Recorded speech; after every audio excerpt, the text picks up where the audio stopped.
ડભોઈ નજીક વઢવાણા રોડ પરની ખાડી વાવની બિસ્માર હાલત છે અને આ વાવનું પાણી હાલમાં ખૂબ જ દુર્ગંધ મારે છે। જી હા, આ પાણી એકદમ ગંદુ થઈ ગયેલ છે।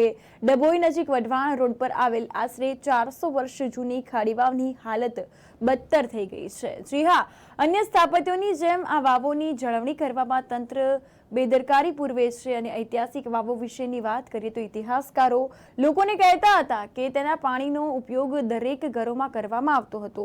વર્ષો અગાઉ પહેલા દરેકના ઘરે નળ હતા, જેથી ગામના લોકો તળાવ અને નજીકમાં આવેલ વાવના પાણીનો ઉપયોગ કરતા અને તેના કારણે વાવના પાણી કાયમ માટે શુદ્ધ પણ રહેતા અને સરકાર પણ આ વાવોની જાળવણી પહેલા કરવામાં આવતી અને પુરાતત્વ વિભાગ દ્વારા વાવ પ્રત્યે ઉપેક્ષા થઈ હોવાથી આ દરેક વાવની એક અલગ જ કહાની હોય છે। દરેક વાવની અંદર જતા પહેલા માતાજીનું મંદિર આવે છે।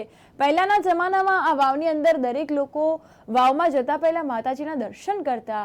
ડભોઈ નજીક વઢવાણા રોડ પર આવેલ ઐતિહાસિક જે વાવ છે તે માતાજીના મંદિરની દીવાબત્તી થતી હતી અને સંધ્યાકાળે આરતી પણ કરવામાં આવતી હતી, પરંતુ આજે વેરવિરાન થઈ ગઈ છે અને બંધ હાલતમાં પડી છે।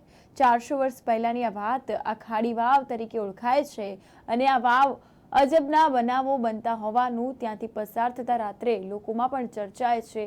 આ વાવનું પાણી હાલમાં ખૂબ જ દુર્ગંધ મારે છે અને પાણી એકદમ કાળું અને ગંદુ થઈ ગયેલ જોવા મળે છે। ચારે તરફ જાડી ઝાંખરા પણ અહીં જોવા મળે છે અને વાવની હાલત ખૂબ જ બિસ્માર હાલમાં જોવા મળી રહી છે। તો ત્યારે પુરાતત્વ ખાતા દ્વારા આ અંગે ધ્યાન લેવામાં આવે અને અહીં મુસાફરો જે છે તે દૂર દૂરથી આવી શકે તે માટે ધ્યાન તંત્ર દ્વારા લેવામાં આવે તેવી માંગ ઉઠી છે। આ ઉપરાંત ત્યાંના લોકોમાં હાલ આ વાવ પ્રત્યે જે નિષ્કાળજી રાખવામાં આવી છે તેથી ભારે આક્રોશની લાગણી પણ જોવા મળે છે।